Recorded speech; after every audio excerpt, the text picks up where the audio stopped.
প্রথমে মেসেঞ্জারের মাধ্যমে মানসার মিষ্টি করার তড়ি আরাধ্য হারিয়ে যাচ্ছিল। তারপর যখন ও ভয়েস কল দিল, আরাধ্য যেন তখন পুরো মানসার বসে। আরাধ্য তখন মনে হচ্ছিল মানসাই তার সব, ওর জন্য সে সব করতে পারবে। মানসা হঠাৎ তখন তাকে নিস্তব্ধ আর তাসফির সে ভিডিওটি পাঠালো এবং কি করতে হবে বুঝিয়ে দিল।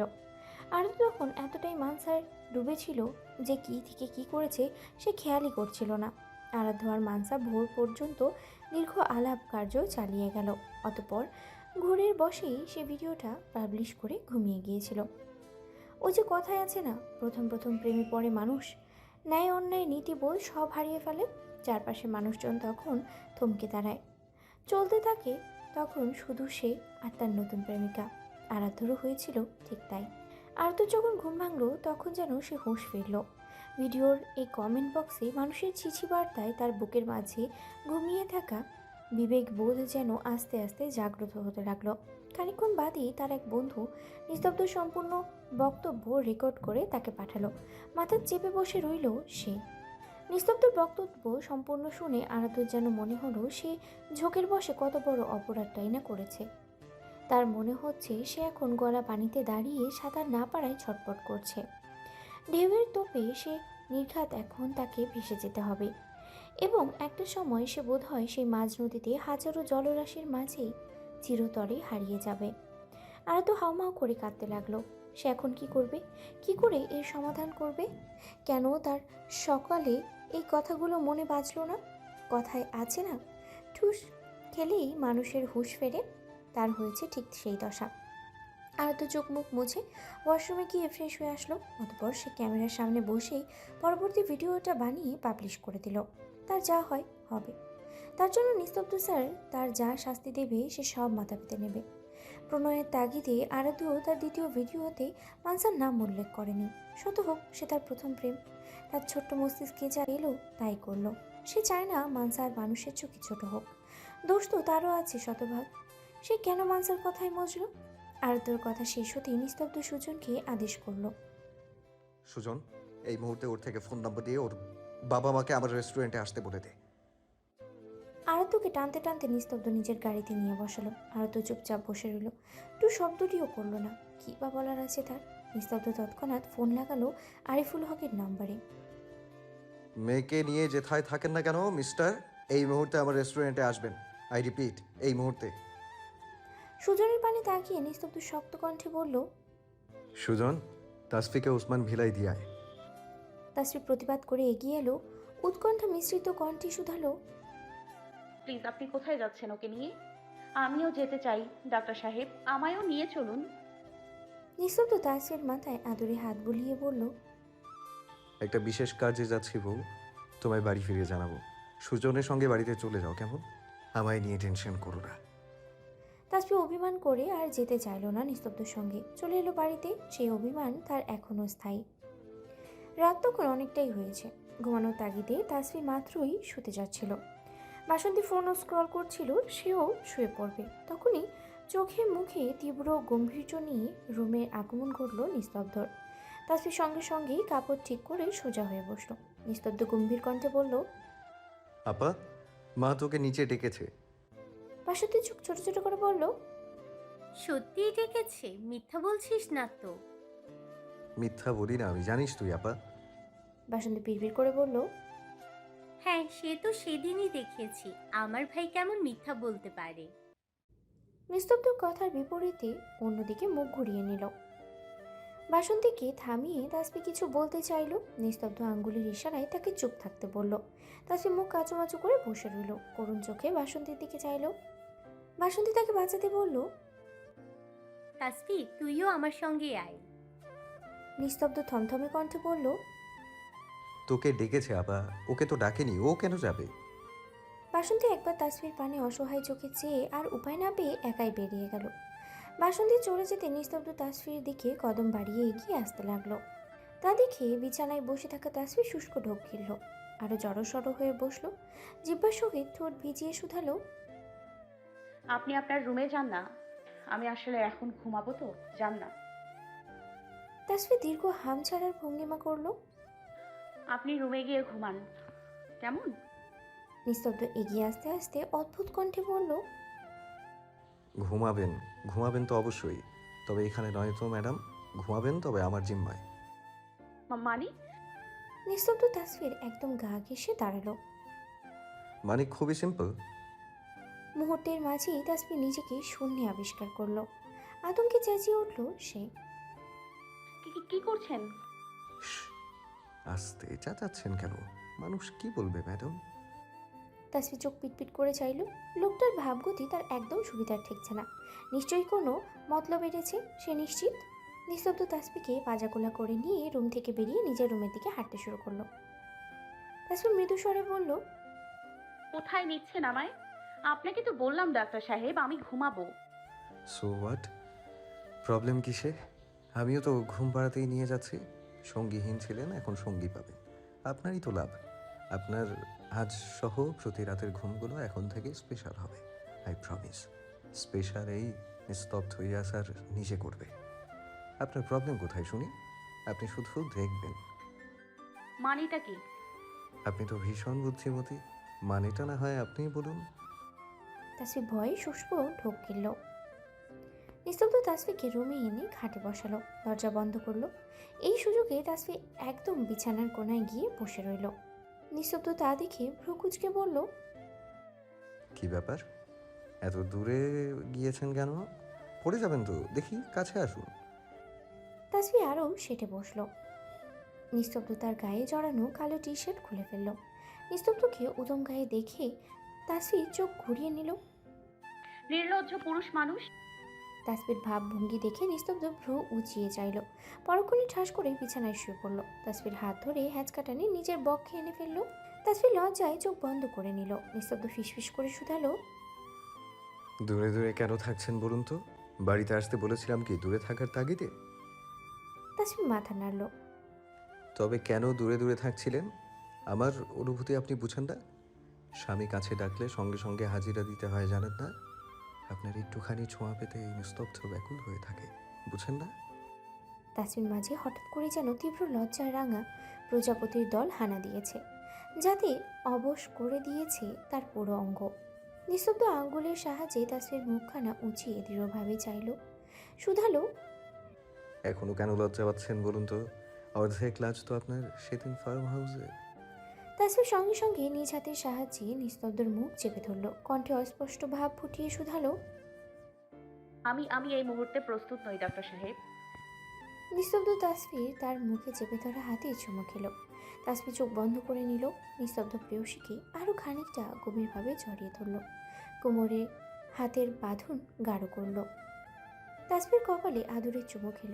তাসফির মাথা নিজ পক্ষে চেপে ধরে ফিসফিস করে বলল, ভয় নেই। আপনার অনুমতি ব্যতীত এই অধমের কিছু করার সাহস আছে কি বলুন? শুধু এই অবলা প্রাণীর বক্ষে প্রতি রাতে মাথা রেখে তার উষ্ণ হৃদয়টাকে শীতল করুন, তাতেই হবে। দূরে থাকবেন না, যাওয়ার চেষ্টা করবেন না, ফল মোটেও ভালো হবে না। তাসফি আশকারা পেয়ে আদুরে ভঙ্গিতে দৃঢ়ভাবে নিস্তব্ধের পক্ষে মাথা টেকালো। পুরুষটার উদম বক্ষে ঠোঁট ছুঁয়ে লজ্জায় চুপসে গেল। বুকের মাঝে হৃদয়টাকে যেন বড্ড পেপড়া লাগছে। উষ্ণ উস্কানি দিচ্ছে ক্ষণে ক্ষণে। নিস্তব্ধ হৃদস্পন্দনের ধ্বনি তাসফি মন দিয়ে শুনছে। ভালো লাগলো তার। নিস্তব্ধ ফিসফিসিয়ে বলল, ম্যাডাম, আপনি কিন্তু আমাকে সিরিয়াস করার চেষ্টা করছেন। কেন উস্কানি দিচ্ছেন? তাসফির সঙ্গে সঙ্গে মাথা উঠিয়ে না বোধক মাথা নাড়ল। নিস্তব্ধ প্রেয়সীর পানে গম্ভীর চোখে চাইল। রুমের লাইট অফ, অথচ এখন তাসফি অন্ধকারে ভয় পাচ্ছে না। নিস্তব্ধ তাসফিকে পুনরায় বক্ষে টেনে নিল। তাসফি কিছু মনে করার ভঙ্গিতে মাথা উঁচিয়ে চাইল। অভিমানী কণ্ঠে শুধালো, আপনি কিন্তু আমায় এখনো বলেননি ডাক্তার সাহেব কোথায় নিয়ে গিয়েছিলেন আরাধ্যকে। বলেছিলেন রাতে ফিরে এসে বলবেন। নিস্তব্ধ ভাবুক স্বরে বলল, ও আচ্ছা, এই কথা বলেছিলাম নাকি? তাসফি জোরে জোরে বাচ্চাদের মতো মাথা নাড়ল। নিস্তব্ধ দুষ্টুমি করে বলল, ওকে, তবে সকালে বলি কেমন? বড্ড ঘুম পাচ্ছে বুঝলে। তাসফি রাগী চোখে তাকিয়ে চেঁচিয়ে উঠল, আপনি এক নাম্বারের বদ লোক, ভালো হবে না কোনোদিন, অসভ্য লোক। নিস্তব্ধ মৃদু হাসতে লাগলো প্রেয়সীর ছেলে মানুষ বনায়। এই শুনুন না, হুম বলুন না প্লিজ প্লিজ। বাসন্তী নিচে এসে ভারী অবাক হলো। এত রাতে প্রায় সবাই জাগ্রত, তার বাবা মা দাদু নানি আয়শা ভাবি। অনিমা বেগমের উদ্দেশ্যে বাসন্তী বলে উঠল, আমায় ডেকেছিলে মা? অনিমা বেগম মা ডাকি বামে মাথা নাড়ল, অর্থাৎ না। বাসন্তী হতভাগ স্বরে শুধালো, তবে ভাই যে বলল তুমি ডেকেছো। নীল সাহেব বলে উঠলেন, তোমার মা তোমায় ডাকেনি? তোমার গুণধর ভাই আমাদের সবাইকে বলে গেল তার রিসেপশনের ডেট ফিক্স করতে। যে কোনো দিন সে ফ্রি থাকবে, সে বলে গেল। তোমরা সবাই মিলে আলোচনা করো, আমি আপাকেও পাঠিয়ে দিচ্ছি। ওয়েট। তোমার ভাইয়ের যে মতিগতি ঠিক হয়েছে এতেই আমরা খুশি। বাসন্তী বিরক্তিকর স্বরে বলল, তবে তোমরা আলোচনা করো, আমি যাচ্ছি, আর জাগতে ইচ্ছে হচ্ছে না। হ্যাঁ যাও, তোমার ভাইয়ের যে এতদিন পরে একটু বোধ বুদ্ধি হয়েছে, এতেই যথেষ্ট। এতদিন পরে নয় বাবা, তোমার ছেলের মাথায় অনেক আগে থেকে বোধ বুদ্ধি উদয় হয়েছিল, শুধু আমরাই বুঝিনি, বুঝেছো? বলে সে আবারও রুমে ফিরে গেল। নীল সাহেব অনিমা বেগমকে ঠেস দিয়ে বলল, যেমন মা তার তেমন ছেলে মেয়ে, একদম মায়ের মতো রকচটা। অনিমা বেগম রাগান্বিত দৃষ্টিতেই চাইলেন স্বামীর পানে, কটমট করে বলল, এত বেশি কথা বলো না, বুঝেছো? আগে ডেট ফিক্সড করো, কত আত্মীয় স্বজন সে খেয়াল আছে। সবাইকে খবর দিতে হবে। নিস্তব্ধর ফুপুকে সবার আগে খবর দিবে। আপা ছাড়া আমি এত কাজ একা একা কিছুতেই সামলাতে পারবো না।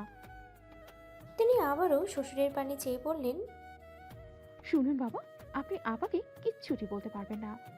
আপা আসবে, যতদিন খুশি থাকবে। আমার ছেলের রিসেপশনে আমি আপাকে পাশে চাই। আপনাদের নিজেদের মনোমালিন্য আপনাদের মাঝে রাখলেই খুশি হব। ওসমান সাহেব অপরদিকে মুখ করে বিড়বিড় করে বলল, আমার মেয়ে আর আমার কথার তোয়াক্কা করলই বা কবে? নিলয়, তুই ভুল বুঝেছিস বাবা।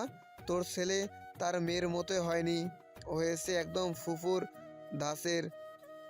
সে এবারে এসেছে, আবার কি লঙ্কা কাণ্ড বাঁধায় কে জানে। বাসন্তী রুমে এসে ফাঁকা রুম দেখে চোখ মুখ কুঁচকে ফেলল। তবে এই ব্যাপার, এই কারণে সবাইকে ড্রয়িং রুমে বসিয়ে তাকেও পাঠানো হয়েছে। তার ভাই শিয়ানার উপরে শিয়ানা। বাসন্তী মুচকি হাসল। যাক, ভাই তার দাদার মতো বউ পাগল হতে চলেছে। হঠাৎ বাসন্তীর ফোন বেজে উঠল। মাহিনের কল। বাসন্তী দুরু দুরু বুকে ফোনটা হাতে নিল। আজ আবার ছেলেটা নিচে এসে দাঁড়িয়ে রয়নি তো। কাল একটু আমাদের বাসা আসতে পারবেন? কেন? বাসন্তী কল কেটে দিল। হ্যাঁ না কোনো উত্তর দিল না সে।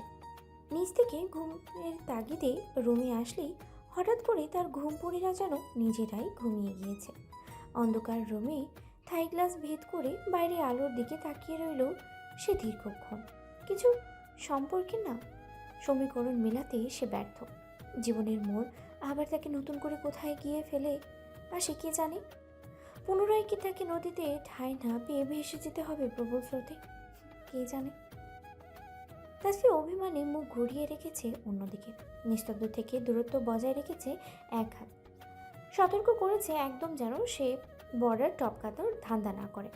নিস্তব্ধ হাল ছেড়ে বলল, উফ, বড্ড জ্বালাতন করছো তুমি তাসফি। দূরে কেন গিয়েছো? কাছে আসো। তাসফি মাথা নাড়ল। নিস্তব্ধ রাগী স্বরে বলল, আমি কিন্তু কাছে আসতে বলেছি তাসফি। তাসফি দ্বিগুণ রাগ দেখিয়ে আঙ্গুল উঁচিয়ে বলল, এই একদম আমাকে ধমকাবেন না, আপনার ধমকে আমি ভয় পাই না, বুঝেছেন? তাই নাকি? হুম। আচ্ছা। নিস্তব্ধ এপাশ দিয়ে এসে ঠাস করে ওপাশে শুয়ে পড়ল।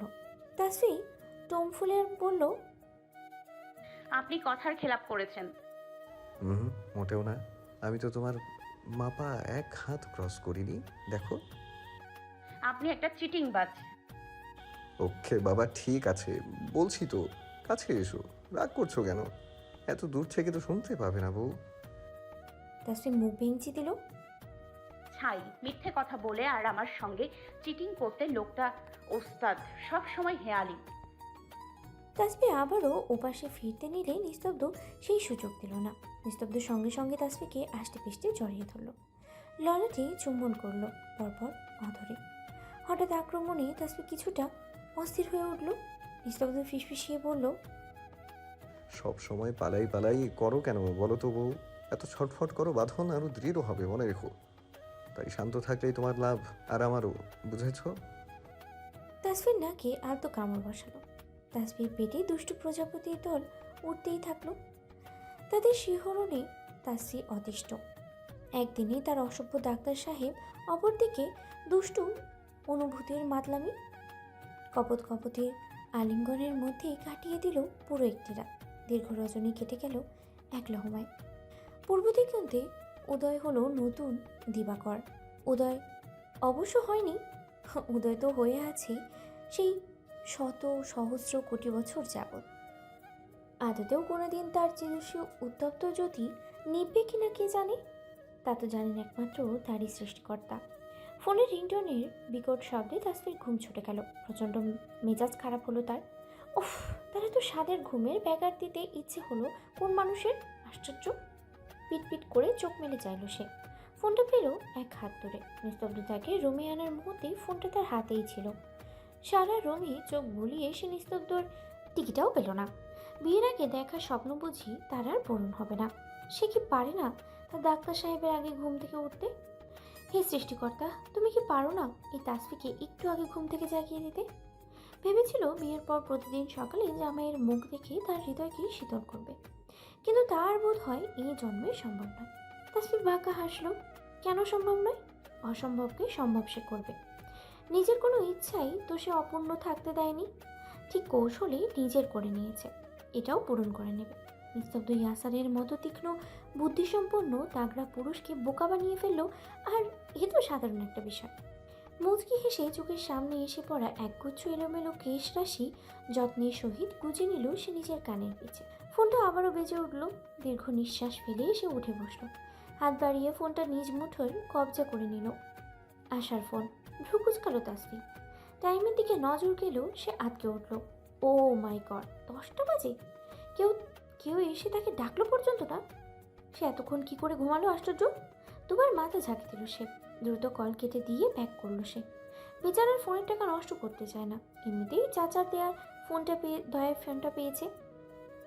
আশা ফোন রিসিভ করে তাসফিকে কথা বলার সুযোগ পর্যন্ত দিল না। উত্তেজিত কণ্ঠে তত্তর করে বলতে লাগলো, দোস্ত, তুই সত্যি সত্যি অন্য কলেজে মাইগ্রেন করে নিবি? দোস্ত, তুই চলে গেলে আমি একা একা কলেজে 5টা বছর কি করে পার করব বল? তুই স্যার, আমি কি করে প্র্যাকটিক্যাল ক্লাসগুলো করব বল? আমি তো ভয়ে হার্ট অ্যাটাক করবো। স্যারকে একটু বোঝা না প্লিজ, এতটা পাষাণ্ড হোস না। এই তাফসি, শুনছিস? তাসফি রাগান্বিত কণ্ঠে দাঁতে দাঁত চেপে শুধালো, তুই আমায় কথাটা বলতে দিচ্ছিসটা কখন শুনি? আর হোয়াট, কি সব আবল তাবল ফালতু কথা বকছিস? অন্য কলেজে যাব মানে কি? হ্যাঁ, আমি তো তাই শুনলাম। ওয়েট, শুনেছিস মানে? আমি কিছু বুঝতে পারছি না। খুলে বল পাখির বাসা। তোর বাসায় আমি আগুন লাগানো গধা। পুরো কথা না বলে বকর বকর করতে শুরু করেছিস, কান্না করতে শুরু করেছিস, বেয়াদ্দব একটা। আশা তাসফির ধমক খেয়ে চুপ করলো। কাচুমাচু মুখ করে কালকের ঘটনা খুলে বলল।